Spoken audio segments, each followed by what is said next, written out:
Saudari dan saudaraku sepejalan, dalam sunyi malam, di bawah rembulan yang syahdu, saya sering merenung tentang perjalanan ruhani ini. Sebuah perjalanan pulang, kembali pada asal-usul diri, menuju ke kesatuan mutlak dengan Sang Pencipta. Ini bukan sekadar teori, melainkan ngaji rasa, penghayatan mendalam akan hakikat keberadaan.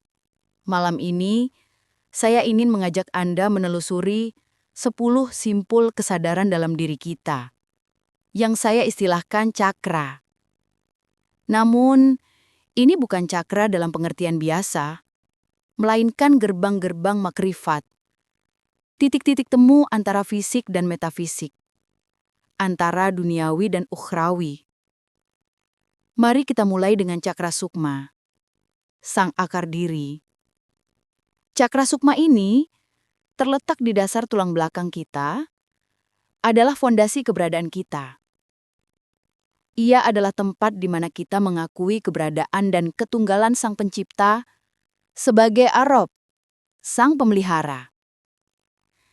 Ini adalah tauhid rububiyah kita, pengakuan bahwa segala yang ada berasal darinya dan akan kembali kepadanya. Pada cakra ini, kita merasakan koneksi primal dengan bumi, dengan akar kehidupan. Sebagaimana leluhur Sunda bertutur, tina indung, balik deui ka indung. Dari asal, kembali ke asal. Mengaktifkan cakra sukma berarti mengukuhkan jati diri kita sebagai hamba yang berserah. Sadar akan eksistensi dan keterikatan kita dengan Sang Tunggal. Semoga kita menemukan ketenangan di akar diri ini. Saudari dan saudaraku sepejalan, setelah mengukuhkan akar diri pada cakra sukma, kini kita melangkah lebih dalam menuju pusaran rasa kita, cakra nurani. Terletak di area bawah pusar, cakra ini adalah pusat dari emosi dan intuisi kita yang paling murni. Dalam ngaji rasa, cakra nurani mengajarkan kita untuk mendengar bisikan hati yang paling dalam. Ia adalah hati nurani yang tak pernah berbohong. Kompas spiritual yang membimbing kita di tengah riuhnya dunia. Ketika cakra ini selaras, kita merasakan empati yang mendalam, kasih sayang yang tulus, dan kemampuan untuk menciptakan keindahan dalam hidup. Filsafat Sunda sering mengajarkan silih asah, silih asih, silih asuh. Ini adalah manifestasi dari rasa yang bersih, yang berpusat pada cakra nurani. Ia adalah pintu menuju kebenaran batin yang terpancar dari kejernihan hati. Marilah kita membuka diri untuk merasakan arus ilahi yang mengalir melalui pusaran rasa ini. Saudari dan saudaraku sepejalan, dari pusaran rasa, kita kini naik ke cakra nafs, atau yang saya sebut benteng kehendak, terletak di ulu hati. Ini adalah pusat kekuatan dan kemauan kita.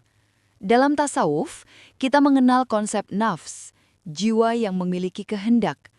Ada nafs amarah yang condong pada keburukan, nafs lawamah yang menyesali kesalahan, hingga nafs mutmainah yang tenang dan damai. Cakra nafs inilah medan perjuangan kita untuk mengendalikan ego, mengolah karsa, kehendak diri, agar selaras dengan karsa ilahi.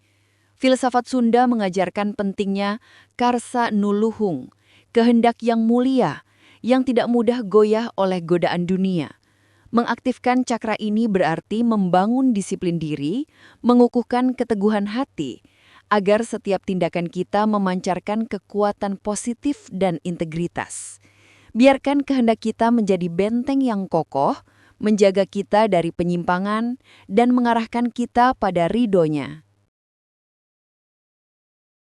Saudari dan saudaraku sepejalan, dari kehendak yang teguh, hati kita kini terbuka lebar, menuju cakra kolbu, yang saya ibaratkan taman cinta ilahi. Terletak di tengah dada, inilah pusat cinta, kasih sayang, dan hubungan kita dengan sesama dan dengan Sang Pencipta. Dalam tasawuf, kolbu adalah singgasana Ar-Rahman, tempat cinta ilahi bersemayam. Ketika cakra ini murni, kita merasakan mahabbah yang tak terbatas, cinta yang melampaui segala batas. Kita mulai melihat keindahan pada setiap makhluk dan merasakan koneksi yang dalam dengan seluruh alam semesta. Ngaji rasa di sini adalah belajar untuk memberi tanpa mengharap balasan, memaafkan tanpa menyimpan dendam, dan mencintai tanpa syarat. Ini adalah titik balik perjalanan spiritual, di mana kita bertransformasi dari mencintai diri sendiri menjadi mencintainya melalui ciptaannya. Biarkan taman cinta ilahi ini terus mekar, menyembarkan aroma kedamaian dan keharmonisan bagi seluruh alam. Saudari dan saudaraku sepejalan, dengan hati yang dipenuhi cinta, kini kita beralih ke cakra lisanul haq, atau suara kebenaran, yang bersemayam di tenggorokan kita. Ini adalah pusat komunikasi, ekspresi, dan kejujuran. Cakra ini bukan hanya tentang bagaimana kita berbicara, melainkan tentang apa yang kita sampaikan dan dari mana ia berasal. Ketika cakra ini harmonis, suara kita akan memancarkan hikmah, perkataan kita akan menyejukkan, dan kejujuran kita akan menginspirasi. Dalam ajaran Islam, lisan adalah pedang bermata dua, bisa membangun atau meruntuhkan. Mengaktifkan cakra lisanul haq berarti melatih diri untuk bertutur kata yang baik, menjaga lisan dari dusta dan gibah, dan hanya menyuarakan kebenaran yang keluar dari hati yang bersih. Ini adalah akhlak yang mulia, sebuah bentuk ibadah yang sering terabaikan. Semoga lisan kita senantiasa menjadi jalan bagi kebaikan dan kedamaian. Saudari dan saudaraku sepejalan, setelah lisan kita dijaga oleh kebenaran, kini saatnya kita membuka cakra basiroh atau mata hati batin yang terletak di antara kedua alis. Ini adalah gerbang menuju pandangan batin, intuisi yang tajam, dan ilham dari ilahi. Dalam makrifat, basiroh adalah mata yang melihat hakikat di balik rupa, memahami isyarat-isyarat tersembunyi. Ia adalah ilmu laduni, ilmu yang diberikan langsung dari sisi Allah tanpa melalui proses belajar formal. Ketika cakra ini aktif, kita mampu merenungi keagungan ciptaan, membaca tanda-tanda kebesarannya di setiap sudut semesta.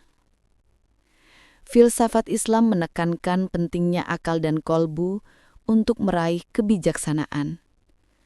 Basiroh adalah gabungan keduanya, kemampuan untuk memahami dengan hati apa yang tak terjangkau oleh mata fisik.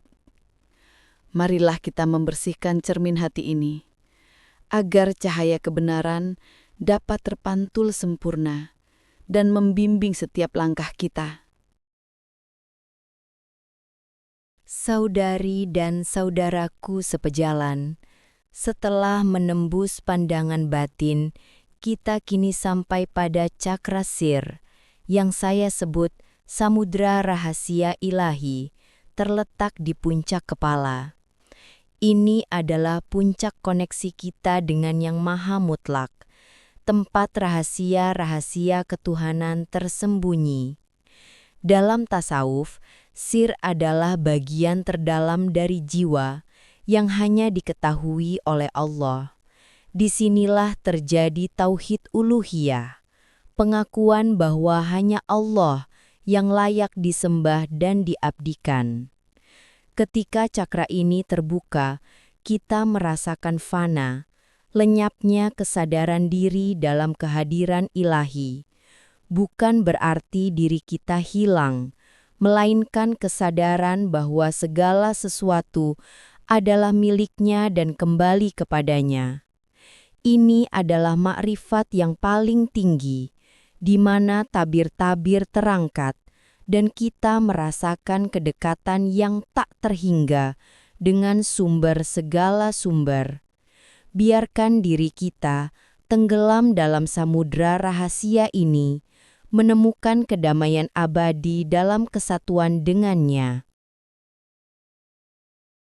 Saudari dan saudaraku sepejalan, melampaui samudra rahasia ilahi, kita kini menapaki cakra ruh, sebuah puncak kesadaran yang terletak di atas kepala kita. Ini adalah gerbang menuju ruh yang murni, percikan ilahi yang ditiupkan ke dalam diri manusia. Cakra ruh ini adalah tempat di mana kita menyadari bahwa esensi terdalam kita adalah spiritual, abadi, dan tak terbatas.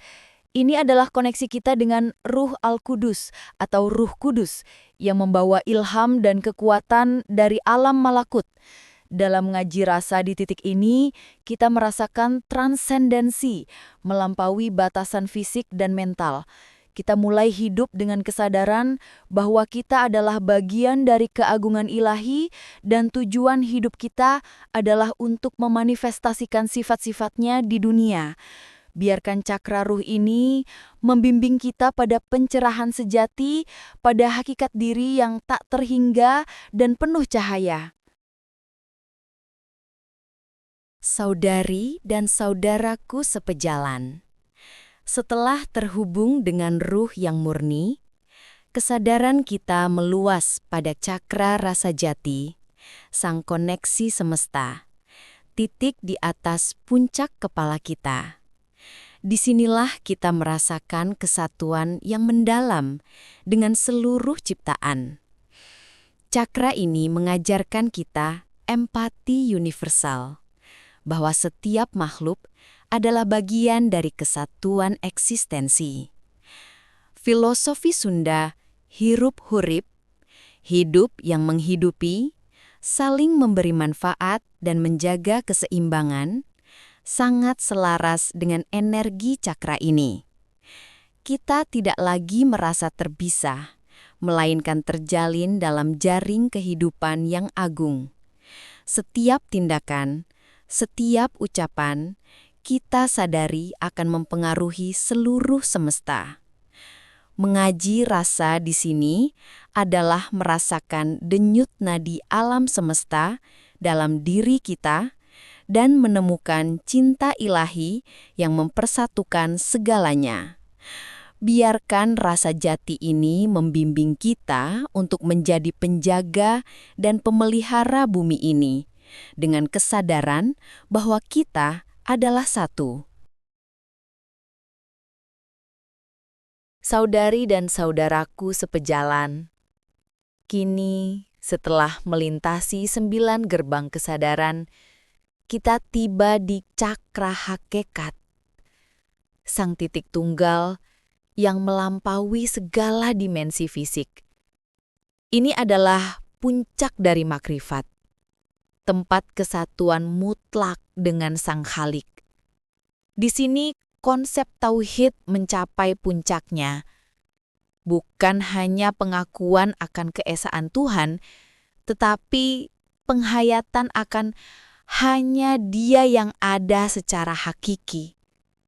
Ini adalah keadaan baka setelah fana, keberadaan abadi dalam kesadaran ilahi. Di cakra hakikat ini, kita menyadari bahwa manunggaling kawula Gusti. Bersatunya hamba dengan Tuhannya adalah penyatuan kehendak, penyatuan rasa, bukan penyatuan zat. Kita menjadi insan kamil, manusia sempurna yang memantulkan sifat-sifat ilahi dalam setiap aspek hidupnya. Perjalanan mengenal 10 cakra ini adalah perjalanan ke dalam, menemukan Tuhan di dalam diri, dan melihat diri di dalam Tuhan. Semoga kita semua menemukan jalan pulang menuju keheningan hakiki dan cinta abadinya. Terima kasih telah menyertai perjalanan ini. Salam Rahayu.